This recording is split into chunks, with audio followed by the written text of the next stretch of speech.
So when it comes to climate change, China is often painted as the world's main villain. But what if China could also be our planet's biggest hero? Let me unpack what this means. Since 2006, China has been the world's largest emitter of greenhouse gases, accounting for roughly a third of global emissions each year. For years, China justified this by pointing to the historical emissions of developed nations. But here's the twist. China's cumulative emissions since 1850 have now surpassed those of the entire European Union combined. Next year, in 2025, China will face a critical crossroads. In one story, China is emerging as the hero. First, China's emissions are very likely now peaking about 5 years ahead of its stated deadline in 2030. This is due to China leading the world in renewable energy, including by installing over half of global solar capacity each year. Second, China's climate interests are increasingly aligned with its economic interests.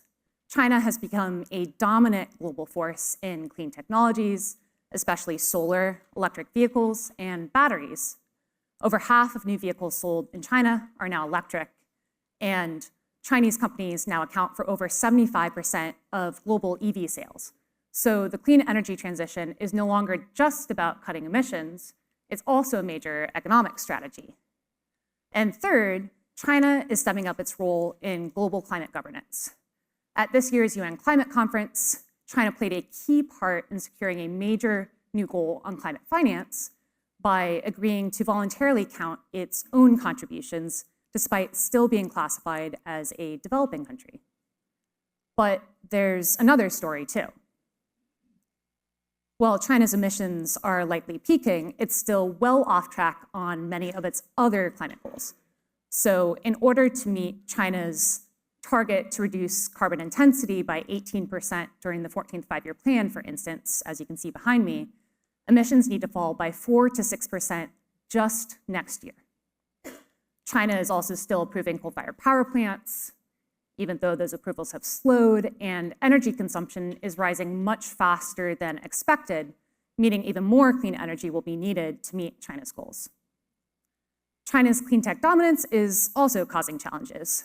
Overcapacity is pushing down prices and making it harder to find markets willing and able to absorb China's cheap green goods.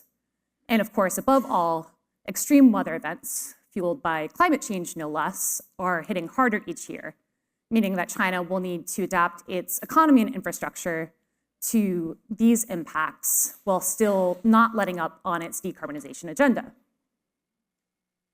So, which path will China choose?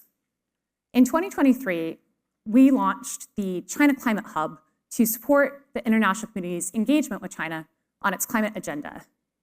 Here are 3 key questions that we're watching in 2025. First, how will the world hold China accountable for its climate leadership? With the US pulling back, Europe's role becomes critical, for instance. Will the EU, say, be able to work with China to raise its ambition of its new climate targets that are due next year? Second, will China find markets to absorb its overabundance of green goods? Developed countries are closing their doors and they're trying to bring developing economies along. But if the world can't find a way to work with China, then it could slow down the global energy transition. And third, of course, geopolitical tensions are wreaking havoc and making it harder to push for global climate cooperation. So will China be able to find a way to bring the world together, or will its actions push countries even farther apart? China could be a villain, but it could also be a hero. In the end, it's our planet that will be the final judge. Thank you.